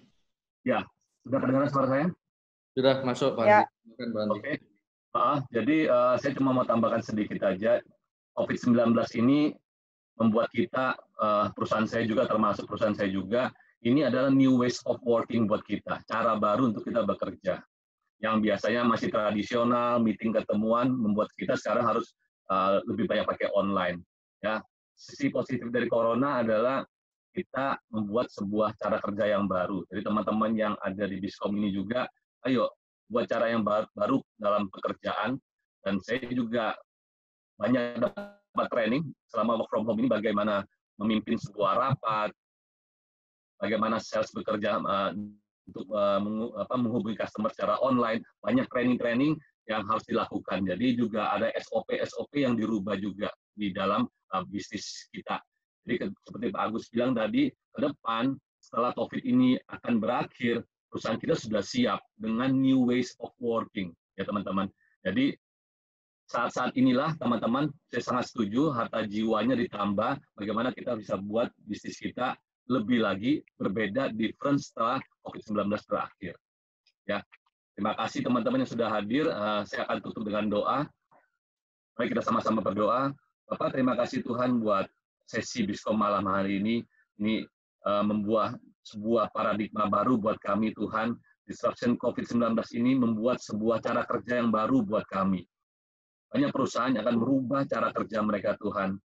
Industri 4.0 kami sudah tahu dari dulu, Tuhan, tapi tanpa COVID-19 tidak mungkin kita bergerak ke arah online sistem. Tapi inilah pembelajaran positif hari ini, kita harus memperkuat internal kita dan juga eksternal, terutama komunikasi ke karyawan dan komunikasi ke customer yang harus ditingkatkan. Bapak, terima kasih Tuhan buat Pak Agus dan Ruani yang sudah menyampaikan sesi ini, yang sudah menjadi berkat buat kami. Engkau tambahkan hikmat buat mereka Tuhan. Engkau beri juga pengetahuan yang baru, sehingga kami semakin dapat diperlengkapi, semakin juga dapat hikmat-hikmat baru dalam bagaimana kami mengelola bisnis yang sudah Kau percayakan kepada kami, Bapak. Terima kasih Tuhan, Engkau berkati satu persatu teman-teman yang sudah hadir di Biskom ini Tuhan. Engkau beri hikmat bagaimana mereka keluar dari masalah COVID di dalam bisnis mereka. Engkau beri jalan keluar Tuhan, karena kami percaya bisnisnya ada milik Engkau Tuhan. Kami hanya pengelola, kami punya Allah yang luar biasa yang akan memberikan arahan buat kami bagaimana kami bisa membangun bisnis kami kembali setelah musim dingin ini lewat Tuhan. Terima kasih Bapak. Kau berkati satu persatu teman-teman yang ada di sini Tuhan. Biara mereka, tutup bungkus mereka dengan kuasa darah-Mu, dengan juga hindarkan mereka dari penyakit COVID-19 ini Tuhan. Kau tutup bungkus mereka Bapak. Terima kasih Bapak. Dalam nama Tuhan Yesus kami berdoa dan mengucap syukur. Haleluya. Amin. Ya, terima kasih teman-teman.